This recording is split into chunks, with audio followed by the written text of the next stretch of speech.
Welcome to the Exceptional Sales Leader Podcast with Darren Mitchell. If you're a sales leader looking to take your leadership to a whole new level, then this is the podcast for you.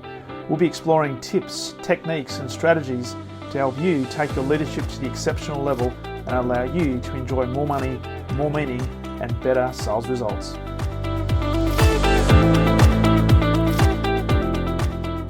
Welcome back to the Exceptional Sales Leader Podcast, and a very special welcome to a man who I thought was coming in from London, but he since tells me he's coming actually in from Estonia, which means the time difference is even bigger. Mr. Frank Sondors, welcome to the podcast, my friend. Thanks for having me. I'm doing it on a weird day, which is a Sunday, but that's how committed I am to be on the show with Well, you were you. just saying before we press record that you've got a busy couple of weeks, and I thought, geez, that's a bit strange because it's Monday morning as we're recording this, and I'm thinking, well, it's quite unusual that people tend to jump on a Sunday. But I thought, oh well, he's up for it, and then you tell me it's close to midnight, so it's nearly Monday morning for you. Well, real salespeople work every day of the week. There's I always my old boss used to tell me that best salespeople blend work and life quite nicely, Yeah, which means they don't really work like 9 to 5, whatever, they do whatever, and then they do a bit of work, and then they go do something else, and like people that blend anything that they have to do, in work life, those are the top performers typically. Um, I think, or let's say, when I have to take, calls with folks in the US, in the evenings, sometimes it does happen, right? So mm, uh, sometimes you take it like at 9 p.m., even though yeah. you're typically till 6, right? So stuff like that. Um, yeah. It's interesting that I mean, with technology, and I think if there was one thing that came out of COVID, it was the fact that things like Zoom and Teams have improved in terms of their, I guess, usability. But sometimes you can lose sense of the fact that it's a reasonable hour where I am without really contemplating what a reasonable hour is for the person you're speaking to on the other side of the world. Mhm. It's crazy. My brother, for example, he works in IT and he's been working from home for 10 years, and he's often on the phone midnight, 1 o'clock in the morning because clients in Europe and the US, they just set meetings when it suits them for their business hours, with no Yeah. consideration for anybody else.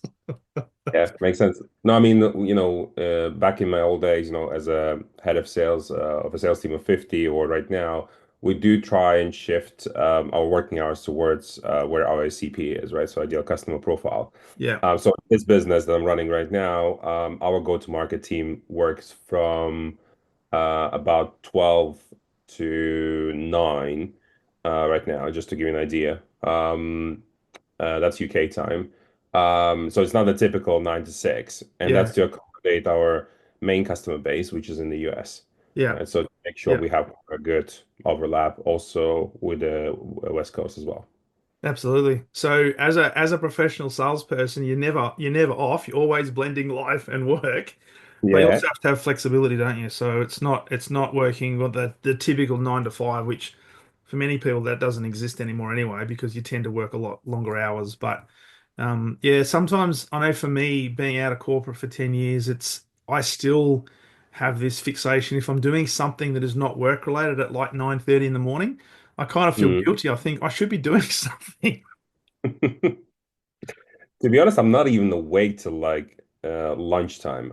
I typically need like 2, 3 cups of coffee. By that time, it's already lunchtime, and I'm not very, awake anyway in the mornings. Yeah, So I got used to, kind of starting workday yeah, after lunch, really. And I do typically work in the evenings all my life, really.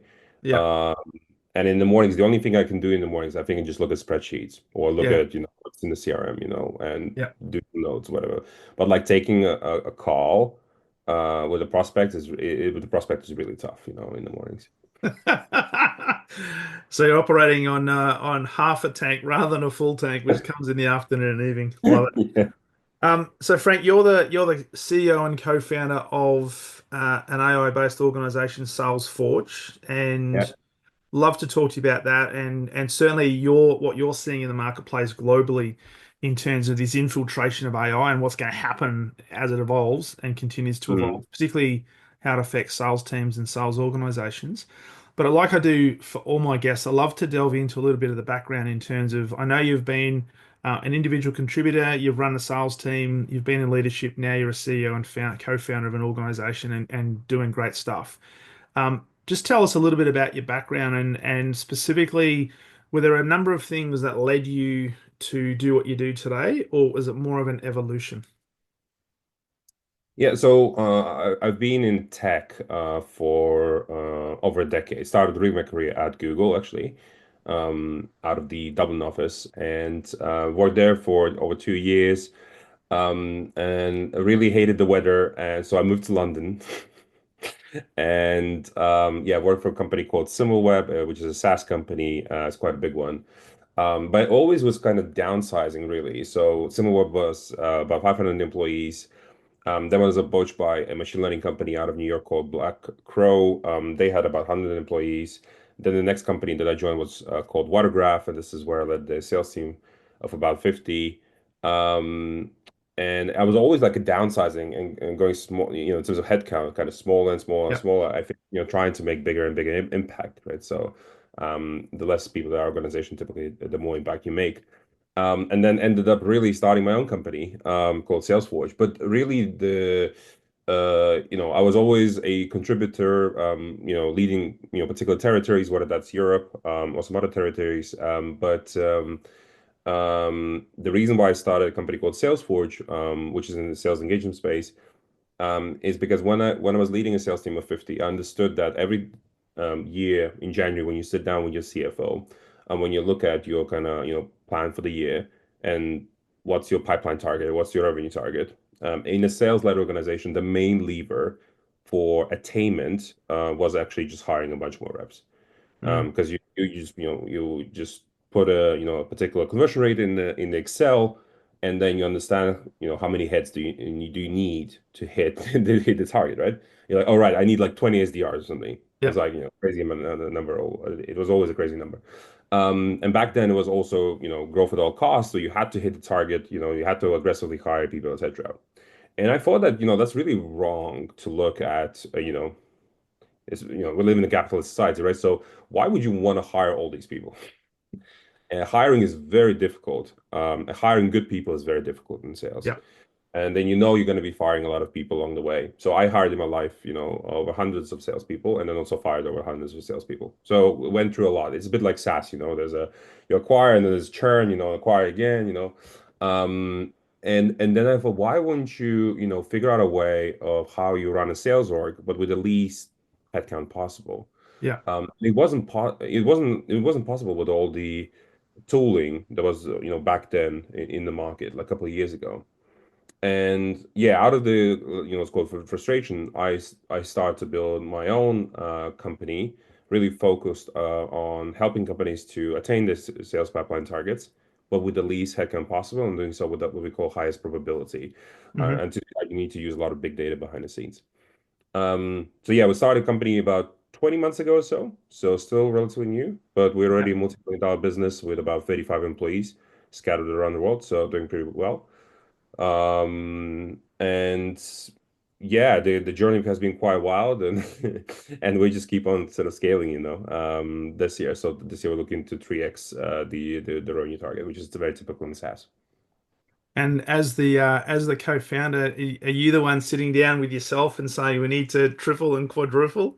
Yes. Well, it's typically triple, right? Typically the saying goes triple, triple, double, double, double, right? So, in the world of SaaS, right? So last year was a very, very aggressive year. I think year over year we grew 100x, literally, which is the reason. So just to give you an idea, back in January 2024, there were just three co-founders, Yeah. and 12 months later, there's 35 people. Yeah. So quite aggressive growth, also quite aggressive customer growth. And we also built not just one software, but I actually built four different softwares, four different brands. And the reason why we're building these multiple products is because in order to really solve the pipeline problem, you need to address these multiple pains.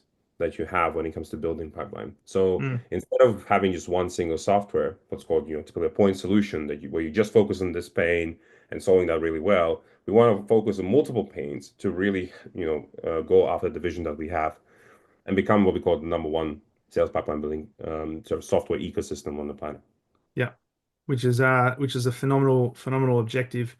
When you look back and you look at the role you're doing, managing 50 salespeople, and the aggressive growth that was required that needed headcount. Um, Mhm. was it then, or were you always interested in automation and AI technology as an enabler for what you're doing, even as an individual contributor? Or was it like a like an event that happened that said, you know what, we need to do something. There's a better way to do this, and I think we've got the solution. So the question there is, did you start to build Salesforge when you were still in, I guess, the corporate business, the business running sales teams, or did you say, no, I can see a niche in the marketplace. We're going to jump and put everything into that. I don't think it was during the time. I definitely had the frustration, right? Um, I think, generally when you run any company, there's typically these three areas that you need to optimize. One is people. That's the Mm, hardest bit. The second one is process. And the third one is tech, right? You need the mm, right tech, you need the right process, and the right people to succeed, right? And these are the three main areas that you optimize, and this is where you plow a lot of your attention and resource. So, for tech and process, typically you have a sales operations manager, right? Or revenue operations manager. Typically, that's the sort of person that's responsible. If you're running, a sales org of 50 people, you have mid-management, director of sales and, leads, etc., right? So, yeah. um, but really, the yes, I did have the pain, of running a team. And when I was thinking, what sort of company I should be building, when I did the exit as a VP sales, is I really specialized back in the day in three main areas. One was MarTech, because I used to always sell to sort of, VPs of marketing, a lot of different, organizations. I did work for a while also in a travel technology company. And then the other area that I was really good at, because I was exposed to pretty much every day, is sales technology, right? Because I was Yeah. using a lot of tooling back in the days, etc. But I was always very process driven myself. Hmm. But as an individual contributor, I always believed in the discipline, essentially, of always putting the right amount of of activity every single week, making sure I'm sending at least 100 emails every day. Um, Tech wise, back in the days, I would say you did like top. I always believe that top salespeople never need a lot of tech. They just Mm, know what they do. You know, they can always hit the numbers. But this is like, less than 10% of the sales yeah. population. The rest of the 90% always need some form of technology to help, to boost the numbers, right? So, um, and yeah, so I was always process driven, but I never understood, I think, over my lifetime, why do you have to have so many people in every sales org to attain the target? I always thought to myself that there must be a better way of Yeah. running leaner and meaner teams. Yeah. And just to give you an example, in our case, up until $2 million in ARR, we literally didn't have a single person in marketing, sales, or customer success. So it was pretty much me and a bunch of engineers and people in support. So we kind of scaled, very lean and mean with our own tech. But yeah, back then I was doing like 10 to 20 calls a day, just to give Yeah. you. So it was pretty manic in the first 12 months of the business. And then yeah, we did hire, a lot of people down the road. But these days, and also why we're building Salesforge is because with everything that's happening in Gen AI, right? So with the Mm, large language models, OpenAI, Claude, right now, DeepSeek, coming out of China, etc., it opens up a new possibilities. Essentially, these possibilities allow you then to keep your headcount under control.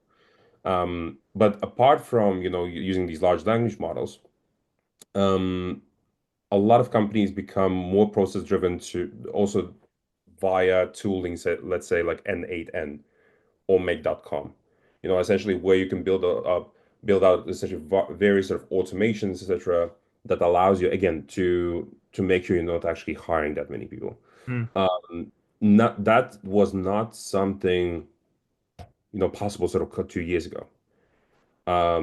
So if you look at also a lot of companies in the Bay Area right now in San Francisco, you also see that many startups these days are actually a lot smaller than they used to be like 5 years ago.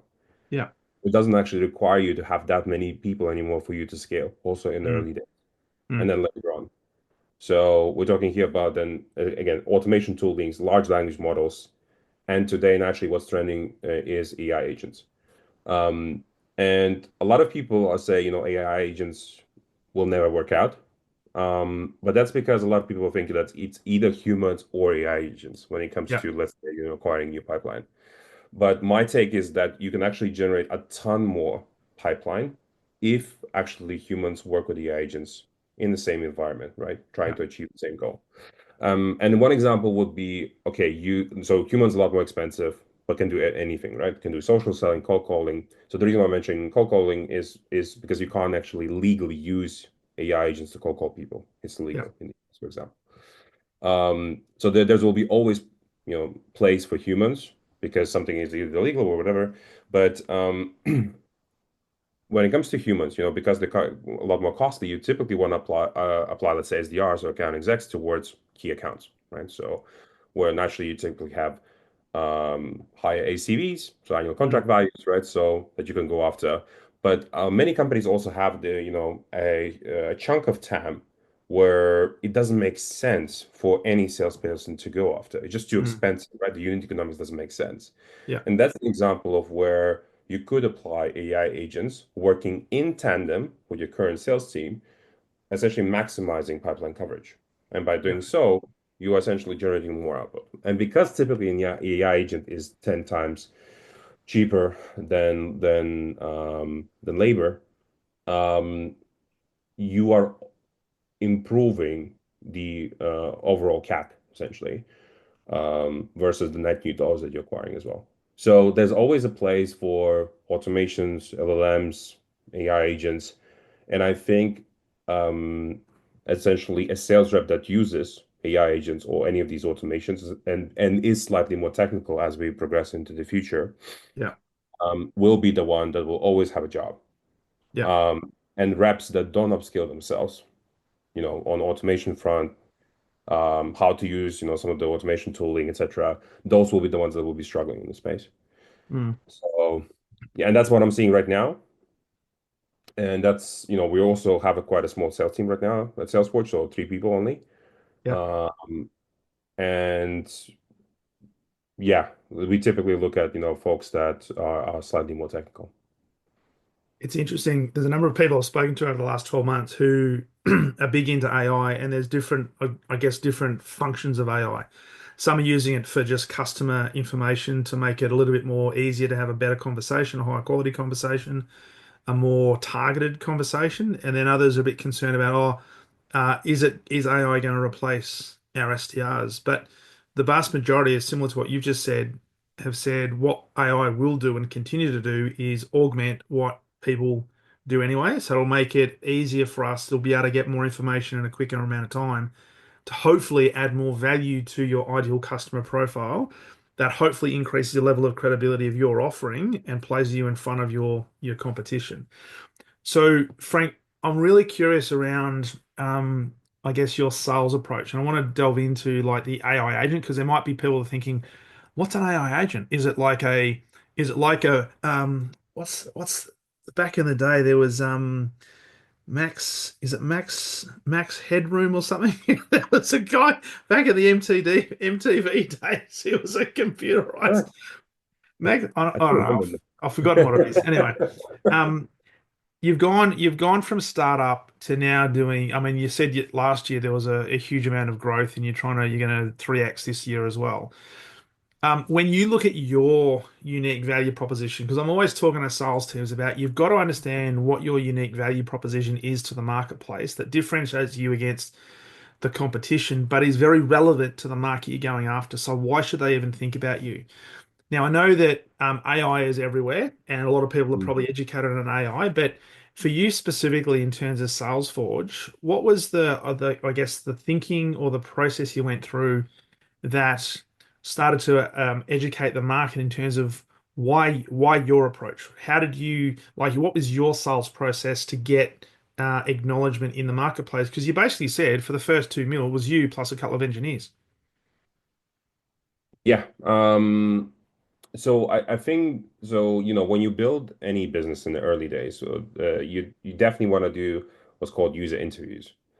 Right? And just into a bunch of CROs, a bunch of sales leaders, even SDRs, sales operations managers, founders of small companies, and just trying to figure out what is their, big problem when it comes to pipeline building.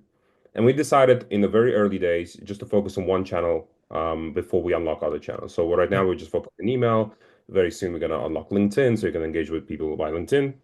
And then later on, we're gonna add VoIP, so ensuring that we can also cold call. But like focusing on one channel is very important. So within email, when we interviewed people, the biggest problem was actually email deliverability, making sure that emails actually do get delivered in the first place. Because there's no point to personalize emails. There's no point to apply agents and God knows what else if they land in spam. And the reason why this is such a big problem is because, unlike today, back in sort of 2 years ago, you could just be sending like 200 emails a day, and you would have no issues from your primary business domain. Yeah. But today, it's very, very different because there's few sort of trends that happen in the space. So there's essentially more and more emails being sent. There's more and more emails in circulation because of more companies around or more automations that are firing emails, etc. And as a result, naturally, users are fatigued with a bunch of these emails. And Mm. Google also sees the influx of emails. So year over year, there's just more and more emails being sent. Yeah. There's also another trend, which is quite worrying, which is the fact that there's a lot of bad actors in the email ecosystem that send ransomware. Right, there's phishing intents, many of those things. So as a result, Google and Microsoft just started to do a lot of policing in the ecosystem, which has negatively impacted the bad guys, but also has impacted normal businesses that used Yeah. to send emails, acquire, new customers, but can't do so anymore. So this is what we call the baseline problem that needs to be solved before you even think about AI stuff. Because we want to build a really big business, but you need to take care of the what we call core problems before you start, going after sort of the fancy stuff like AI or AI agents. So in the early days, we built, a software that executes emails, meaning sending out emails in a way that more of them are likely to land in the primary, including what we call email infrastructure provisioning. So actually provide provisioning domains and email accounts, so you don't actually send emails from your primary business domain. Yeah. Um, and then we added essentially AI agents as the final thing on top of that. So we always call that, we're building the base, the infrastructure, then building the roofs, and then that's what we call the sequencing of the engine. And then the roof is essentially the AI agent or the AI essentially on top of that. So that's the last thing that you build really, if you Yeah. want to build a software that really makes a difference. But a part of, really solving the problems for people in the market, you also need to have a unique positioning, especially even in a very crowded space. So we have, Yeah. I don't know, like 100 competitors or so. We have a lot of competitors. I think this is one of the worst categories to be in. Like, some sort of sales automation, AI, whatever you name it, there's like hundreds and hundreds and hundreds of players. But irrespective of how many competitors there are, I always recommend that when you're building a business, you have to have this sort of what we call unique positioning in the market. So our unique positioning in the market, so there are companies that build a bunch of AI agents for sales. And then there's a bunch of companies in the market that just cater for humans, actually for sales Mm. teams, right? They build the software for sales teams and they don't do any form of AI agents. So we thought, all right, let's be the company that blends both of these things. So essentially, in a single software environment, you've got typical sales teams doing their things with great availability. Yes, you can use AI, whatever, but also in tandem, you can spin up these agents, and that's something that's unique to us, and nobody else does this. And we thought that's how we can go to market quite successfully. And we did. That's one of the reasons why we did that successful. But also the reason why customers come to you over a bunch of other vendors is because right now the sales technology market is very, very fragmented. Meaning there's a lot of point solutions. So a typical sales leader buys more than 10 tools to build their sales pipeline. And Mm. that's a lot. Imagine 10 different tools, 10 different support teams, 10 different invoices. And that's not the experience that they're looking for. A lot of Mm. people are looking for what we call the consolidated experience of working with a, let's call it strategic vendor. And that's what we're looking to solve. We're looking to, solve these multiple problems through multiple softwares that sort of belong to us, so to one vendor. And think of Yeah. it essentially as Microsoft suite of apps. Yeah. So same as Excel, PowerPoint, etc. You go to this one company, and that one company provisions you all these different products to help you operate better. So we're just looking to do that in the world of sales. And I think, um, that's how a lot of the customers also look at us because they buy multiple products from us. And if you think of sort of, from a unit economic standpoint, a single customer buys multiple essentially subscriptions from you, not just one.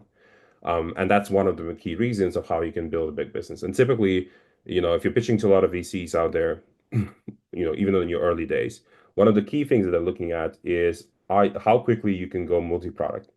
Mm. So selling essentially not just one product, but second, third product, fourth product to the same user and to the same buyer. That's super important there.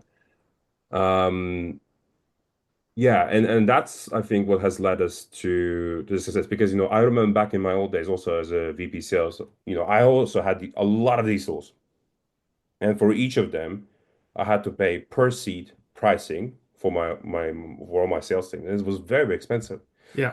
And there's also another sort of shift in the market what that we have that we're also sort of riding as well, is the fact that there's a lot of these software vendors, including ourselves, that we don't do seat-based pricing. We do consumption-based pricing because especially, if we're looking to reduce the headcount, it also doesn't make sense for us to be charging per seat. It Yeah. makes sense to charge for consumption and have essentially unlimited users being in the software. Mm. Um, so yeah, consumption-based pricing or output-based pricing, that's how a lot of companies are charging these days. And also, what we're seeing, we have a lot of agencies that work, with us and they use our software. And we also see them that they don't anymore charge for retainers. Um, they charge, say, per demo booked, as an example, right? So it's also how the market has shifted because back in the days, I think everybody was just doing retainers. But these days, there's a lot of agencies that can predictably essentially book in meetings Mm. from the get-go for customers and they do charge quite a lot more money per demo and it works for them, so we do see the shift um towards this sort of pricing as well, and that's something that we're doing as well, and which is what has led also a significant played a significant part in our success. And it sounds like that's a key part of your value proposition to CROs, CFOs, CEOs to say no longer do you have to have a seat per or a cost per seat.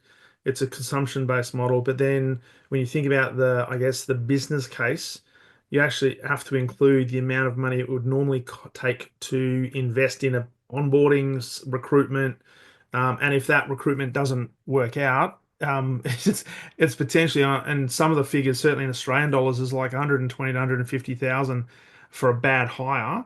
And you go Yeah, back and start again. If I've got yeah. software that can actually do that, that I can reduce my headcount, that goes Mhm. straight to the bottom line. Exactly. Yeah. And, And and think about the other problems with sort of license-based pricing. So let's say a rep goes on holiday, right, for a month. That license isn't being used for a month. Or yeah, you fire somebody, right? And again, the yeah, license isn't being used. yeah. So all these software vendors make a ton of money from their customers, especially also during the moments when the software that just does not get used, right? So, and consumption-based pricing aligns much better with the value that you deliver. Typically, the customers that keep scaling with us, and buy more from us, typically they generate more and more pipeline. Mm, And if they buy less from you, it penalizes you, yeah, as a vendor. And that is great actually, because if people buy less from us, then we know something's wrong with the software and we have to address that, right? Um, so yeah, and it keeps kind of the business accountable, right? So that yeah, people do the right thing. So yeah.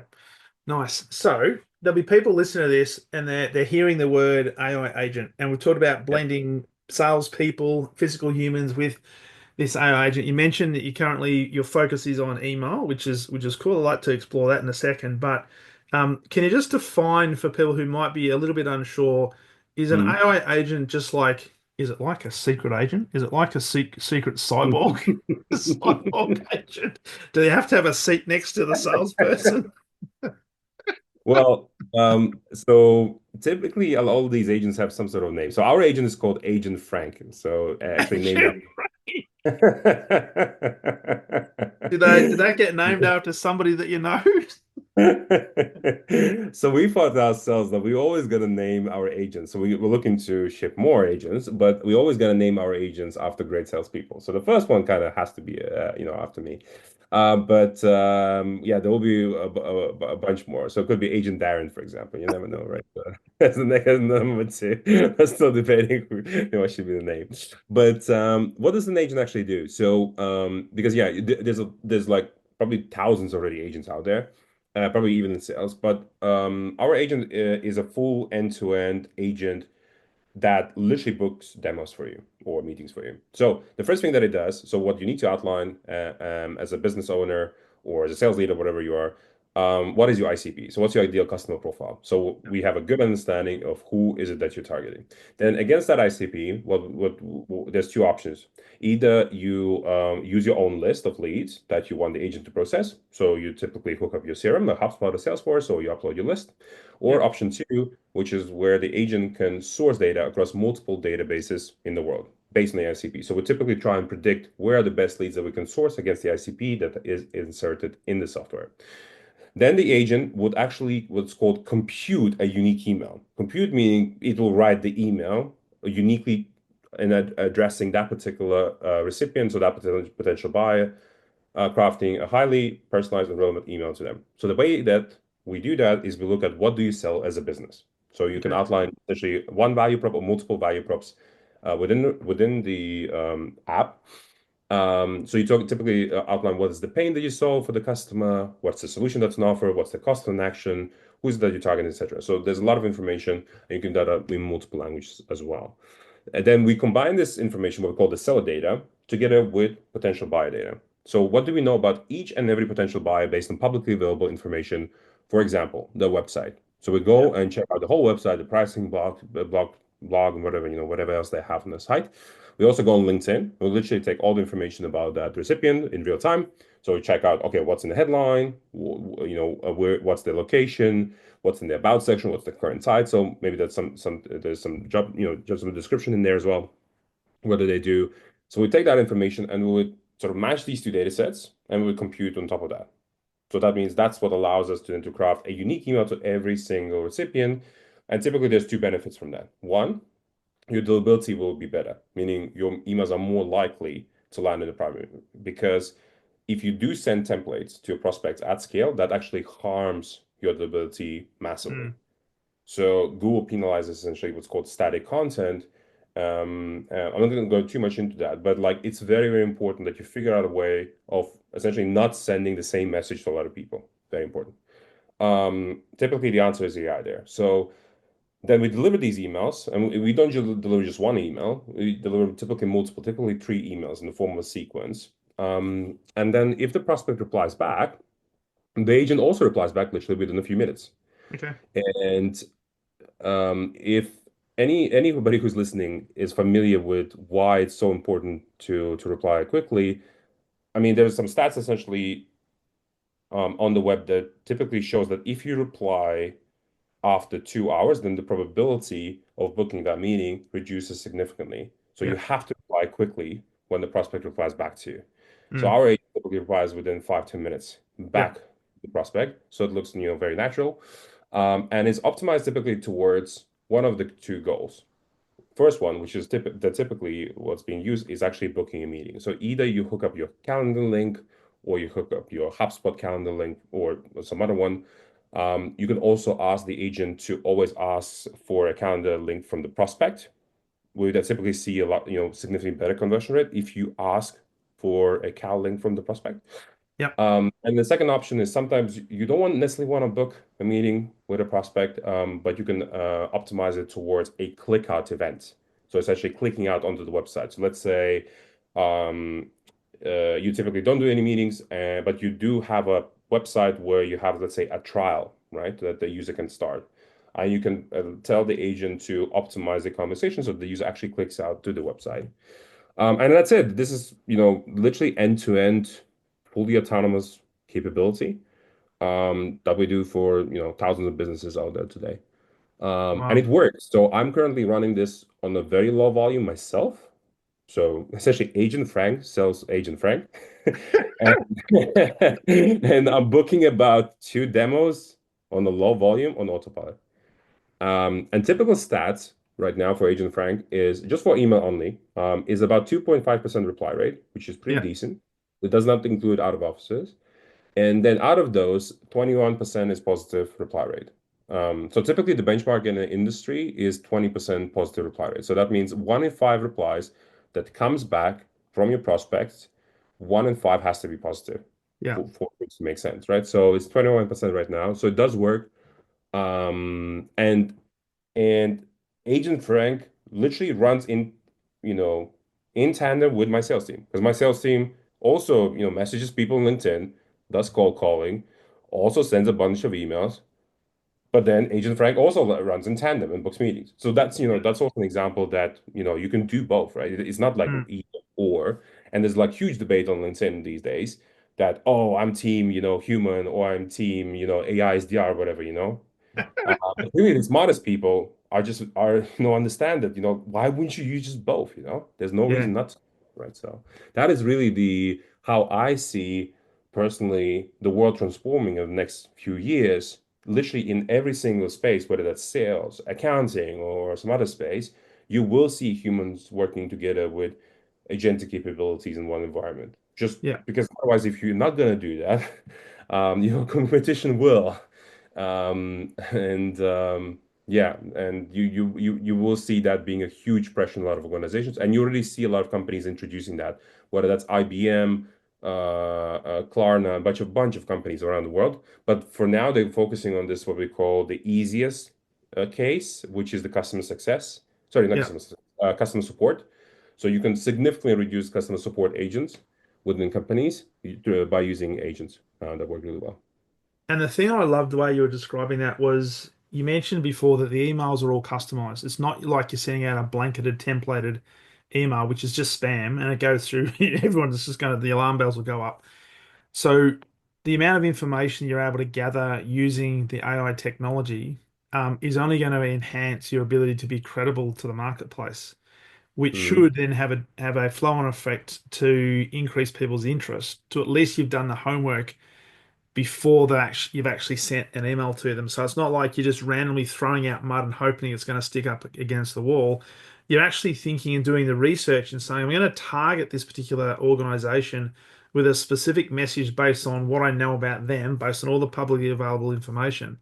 And if they don't respond, then they don't respond. It's okay, right? But if they do respond, it probably now shortens the sales cycle. So the other question I was going to ask you, certainly in your own experience, mentioning you've got 2 demos a day or whatever I think you said, Mhm. um, are you seeing that not only is this enhancing the quality of the pipeline, are we having some evidence where the actual sales cycle is reducing because of the work that the AI agents are doing?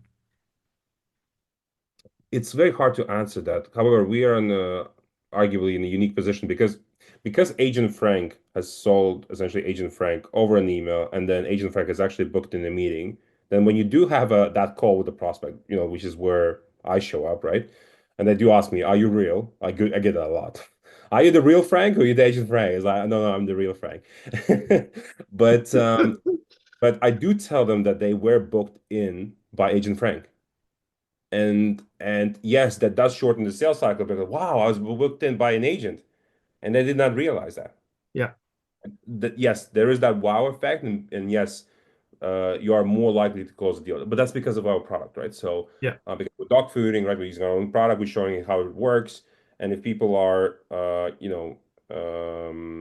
if they've seen it live, they've seen it in action, they've seen the conversion rate, the success of the product, you know, on them, yeah, then yes, they're more likely to buy that product.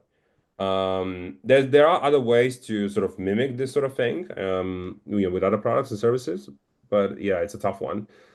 Um, the problem with just generally in the market, and this is for inbound, sales and outbound sales, is that at any given moment, there's only maybe 1 to 3% of people that are in market for what is it that you're selling, right? mm, And it's just a problem.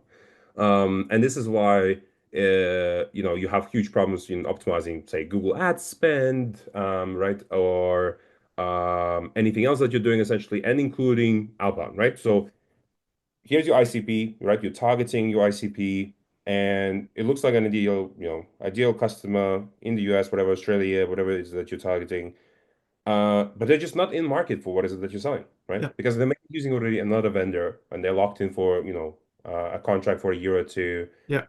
That's why they would not engage back with you. But the way that I think about, generally outbound and inbound is that you always have to be top of mind.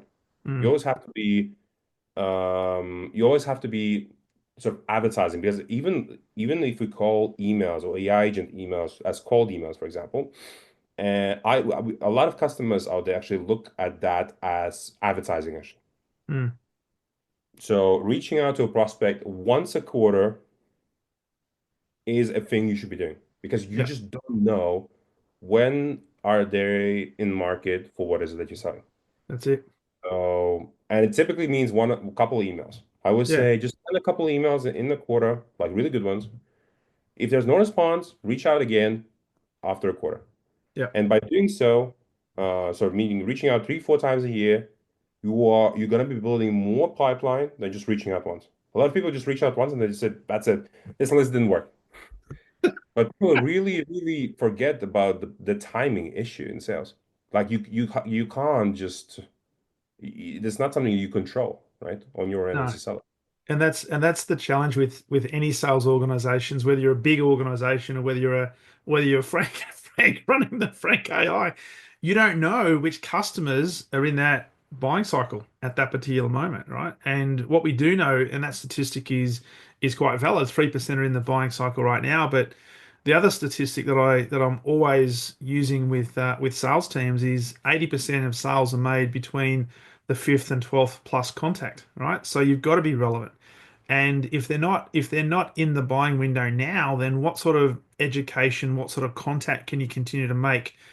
So when they do move closer to being in that buying cycle, as long as you've made the correspondence relevant and value-based, not it's all about me and our products, then you're going to be more top of mind and a higher probability they'll engage you when the time is right for them. And if you're Mm, not continually being in contact with them, then that's a lost opportunity. yeah, exactly. Um, but yeah, so apart from maybe targeting your ICP, a couple of things that I would recommend to just test out. And I think most of people have not done that in their lifetime. One is would be targeting what's called lookalikes. Yep.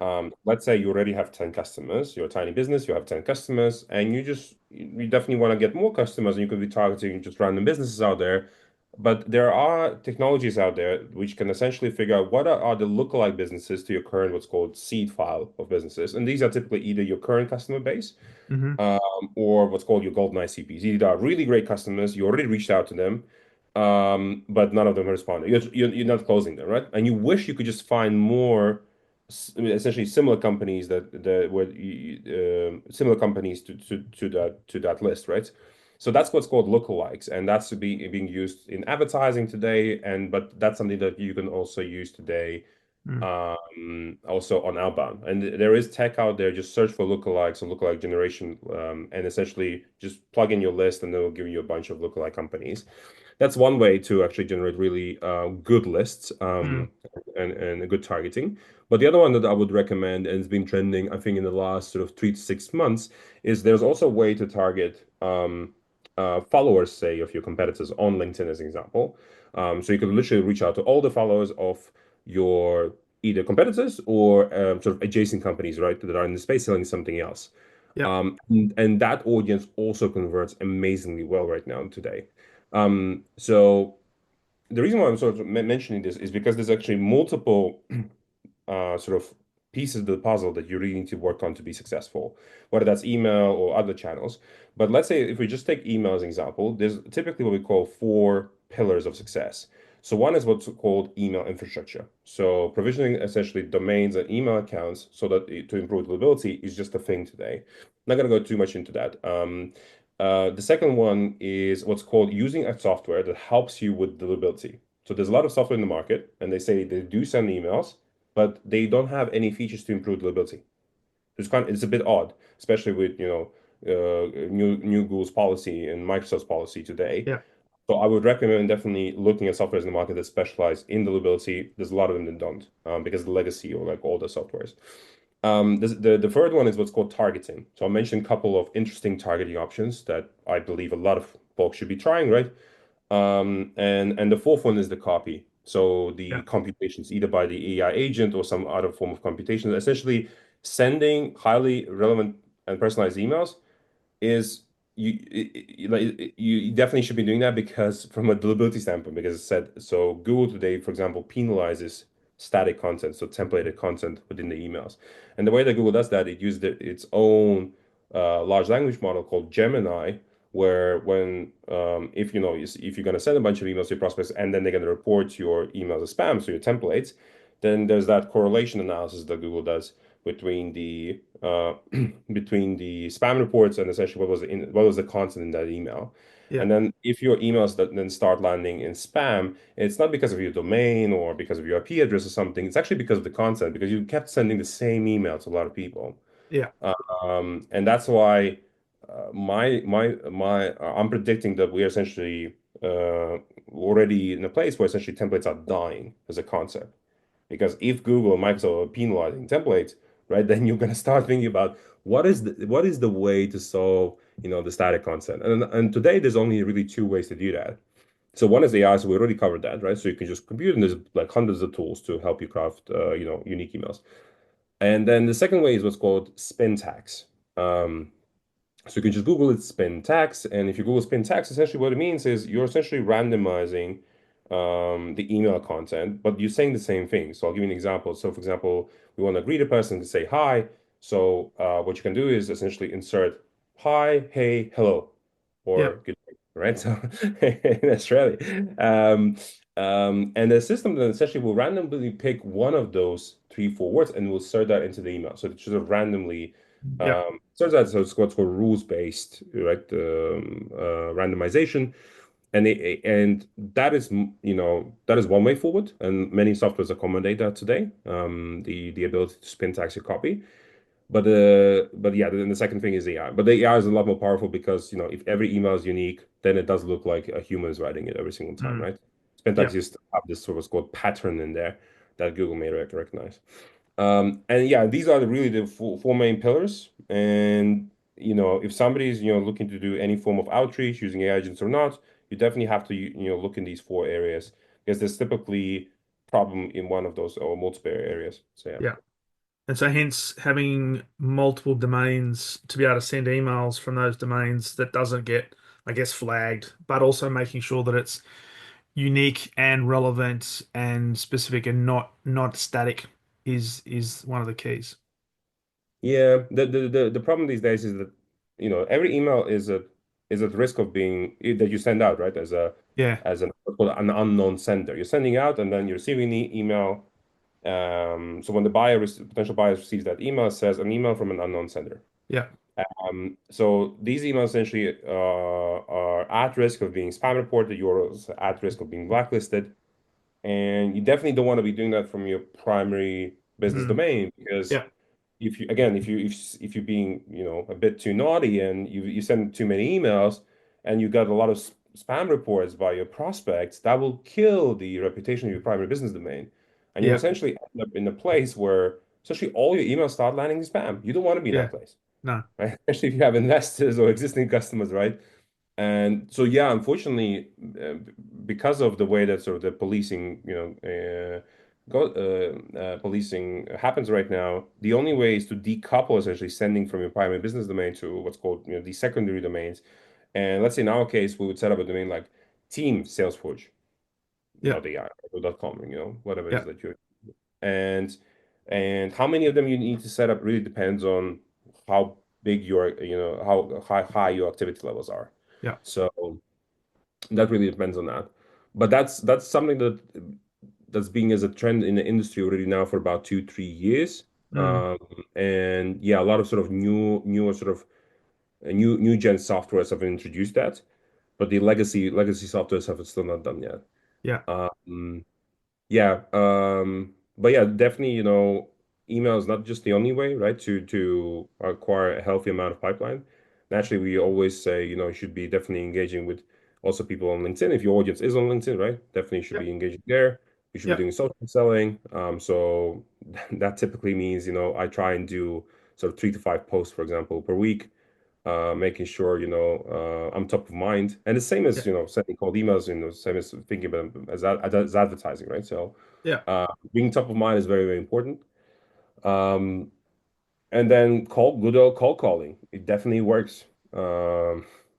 But I It's think it depends on the market. So, for example, I'll give you some comparison. So, if you let's say if you're calling Australia, yeah. I think the pickup rates are somewhere between 4 to 5% typically. Yeah. From what I've seen in all the not all the data sets, but when I used to have a sales team, we used to also call Australia. So pickup rates were like great. And if you call somebody in the US, it's about 1 to 2%. Yeah. And that's why, salespeople love to call Australia because people used to, pick up a lot more. Oh, a So, phone call. Who's this? yeah, because I don't know. I think, there's not that many people that call Australia, right? It's versus US, right? So it's the Yeah. satisfaction levels are much, much higher in the US. Yeah. So, Absolutely. And it's interesting when you talk about cold calling because I don't know that I've and this is just my experience, my filter. I don't know I've met many people who like A, receiving cold calls and B, making cold calls. So they're always looking for other avenues to, I guess, to build awareness, to make contact, to do the outreach. And email and LinkedIn teams seems to be the most, I guess, preferable method. But cold calling still works. You just have to have a method to do it that works and be prepared to go through a lot of voicemails, a lot of hang-ups, and a lot of nice responses. Hey, bugger off. yeah. You just need to have a thick skin, and you also need to have what I would describe also the right tech in dialing. And so today, the most trending piece of tech that actually does drive results is what's called parallel dialing. Essentially, what you're doing is you're dialing 5 people simultaneously, and whoever picks up, then the rest of the calls drop essentially. Yeah, yeah, That's where we are as a world. And the reason why you're doing that is because let's say you're going to hire a sales rep and you naturally pay them a lot of money every day. And instead of kind of talking to customers because of, poor pickup rates, um, they just, hearing ring ring and mm, voicemails, many other things, right? And it's very yeah, annoying and yeah, very, you're not very motivated, when you're in that sort no, of state. But when you're using a tech like, a parallel dialing, um, you definitely have a lot more conversations during the day. mm, Typically 10 to 20 conversations versus maybe up to five, yeah, not using parallel data. yeah, So yeah, tech has evolved massively over the last few years. And yeah, does definitely make sellers more productive. And each of the channels has its own problem. yeah. Um, yeah. That's nice. So you mentioned before, because I'm conscious of time, it's getting close to midnight, past midnight for you, nearly 1 o'clock in the morning. You mentioned before that you've built Salesforge so far off the back of email, and you're going to move into LinkedIn soon. Mm, For organizations that are looking to improve their sales pipeline, the quality of the pipeline, the size of the pipeline, and looking to utilize technology such as what Salesforce AI provides. mhm. Where do you suggest they start? Do they start with email? Do they start with LinkedIn? What's the value prop do you think they should be thinking about first? That's a good question. I mean, I always say you should do both, like generally speaking, because also think about it this way.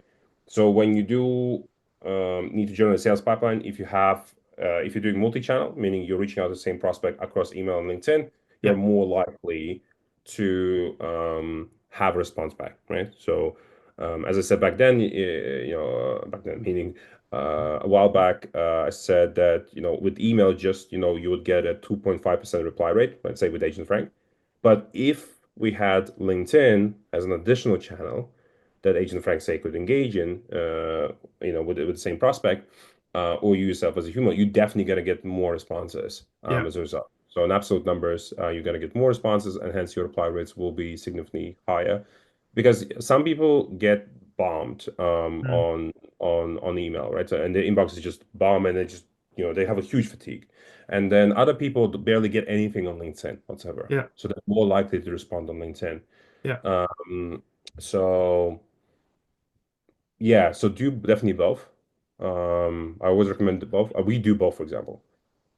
And And we the would do key, it with the same person on email and LinkedIn, yeah, and we would also cold call them because with these three channels, um, these are the three main channels really in B2B yeah. sales. And the key message across all of them, though, Frank, if you agree with this, is it's got to be relevant. It's got to be specific. It's got to be targeted towards a problem that either exists in the marketplace or you, based on your research of that particular customer, potentially is a problem they Mhm. might want to solve. Because if it's just, hey, I've got this fantastic software, let's do a demo. It's all if it's all about us, chances are they're going to say, well, thanks very much, but go forth and Exactly. multiply. Exactly, because the buyers in the market they get a bunch of these emails, right? Where the email or LinkedIn message or whatever just talks only about the seller and what is it that they're offering, but mentions essentially zero anything about the potential buyer, the data, how it's relevant to them, etc. Yeah, Um, so yes, if there's any way that you can essentially inject buyer data into the copy, you are definitely more likely to convert that prospect. yeah. Um, Which sounds like yeah, sales 101, but it's amazing how many salespeople go straight in for the kill with how good their product is, how big their network is, how good their software is, etc., etc. It's not about you. yeah. I mean, but even the way you approach a person on email versus LinkedIn is also different. So, for example, I always say if you're approaching anybody on LinkedIn, just ask a question. Yeah, And let's say in my case, a question that I could ask to, let's say, a potential sales leader, hey, are you facing any, let's say, spam issues, right? If I want to go after the email availability problem that I'm solving, yep, I'm just asking the question, hey, John, are you facing any spam issues right now? And that's all. That's yep. how you start a conversation on LinkedIn. You don't start, hey, John, this is Frank from Salesforge. We do these five different things. Would you have 10 minutes of your time next week to talk about this? You don't do that. You definitely ask a question. Naturally, emails are different, right? So Yeah, think about it with LinkedIn a bit like WhatsApp, right? yeah, So it has to be short, snappy. Like you don't even need to, sign off with your name on LinkedIn because it is like WhatsApp. yeah. Um, and email is different, right? So different is definitely longer, and you don't just send an, question over an email. So yeah, just think about that. Yeah, brilliant. And yeah, I think when it comes to cold calling as well, um, also I got this actually from an Australian friend of mine. He said used to do a lot of cold calling for me and said, Frank, no gain, no sorry, no pain, no gain, no demo train. So that means you first and foremost you start with the pain, with the assumed pain that the prospect may have. And it's like, when the same thing that, we're talking about LinkedIn, right? You start with a question and just go straight for the pain, Mm, right? If the prospect doesn't have a pain, then there's nothing to gain then, right? So that's it. simple as that. You may That's as well it. hang up, right? And then bitching them and annoying them. Or if you are a business that solves multiple pains. So for example, our business solves multiple pains. So we solve the pain of emails landing in spam. We solve the pain of making sure that emails are relevant, right? And we solve the pain of, hiring too many people, right? So just go into the next pain, but don't Mm, talk about your product, I think, until you have nailed down the pain with the prospect in the first minute or so. 100%. Then you could say, how you may potentially solve that. Yeah, Um, and then you may get to a point that you're actually booking a meeting with them. yeah, yeah. And the thing is, and there's a lot of salespeople that are under so much pressure to hit a number. They almost use the email, the LinkedIn message, the cold call as an avenue to make a sale versus having a level of curiosity to see whether there's a problem that needs to be solved and what's the next step they need to take. And the next step is I get a response. We have some conversations that might lead to a meeting, might lead to a demo, but the sale is like maybe three, four, 5 steps down the track. But you're not going to go in and ask somebody for a sale straight away because very, very rarely people are going to say, yeah, of course. Unless you're an IBM, unless you're a Google, unless like you're a well-known brand, and no disrespect to you or anybody listening to this, but we have to assume that we're unknown to most people. So you need to start with curiosity and asking questions. Mhm. Love Yeah. it. Love it. So Frank, hey, greatly appreciate you coming on the podcast. It's been a phenomenal conversation, and I've actually learned a lot myself. For people who want to connect with you first and foremost and learn more about what you do at Salesforge, where's the best place for people to connect? LinkedIn probably, like for most of people. Yeah. I think the default answer is LinkedIn. I know some people are on X as well, but yeah, I started my career back in the days with LinkedIn over 10 years ago, and I always stick to LinkedIn. So Nice. So before we finish, the email, the LinkedIn message I sent yesterday, was that Frank or was that Frank AI? Agent yeah. Frank. The email, you mean the which one? The LinkedIn invitation I sent you yesterday, and then the message. Ah, Did I yeah. get a response from Frank, or did I get a response from That Frank one. AI? That was Frank. Yeah, a lot of That was people think that Frank. Frank AI yes responds back. No, we don't yet. We haven't unlocked yet Agent Frank on inbound communication. That's Okay. definitely in the works. So we definitely want to make sure that when somebody let's say signs up to your software to a trial, Agent Frank will go and craft a unique email on inbound instead of again sending a template. And then if the prospect ever replies back, again, Agent Frank then will reply back to the prospect. But yeah, a lot of people already today assume that yeah, we do both, but we actually no, we just do outbound for now. Yeah, nice. But actually AI agents do typically one or the other. Like they either do inbound or they either do outbound. There's no AI agent that does both as far as I Yeah, know. yeah. Brilliant. Mate, been a fabulous conversation.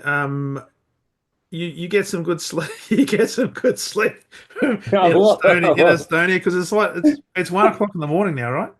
yes, I know that. And that is amazing. I'll So make a minute.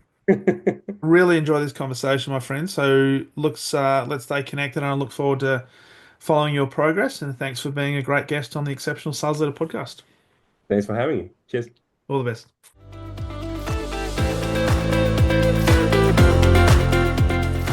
Thank you for listening to the Exceptional Sales Leader podcast. I trust the information in this episode has been helpful in your journey towards becoming exceptional. And remember, please take the time to rate the show, subscribe to the show so other people can find it. But also, if I can help you, jump on my calendar, go to leadwithdarren.com, and let's have a conversation about how I can help you along your journey to being exceptional.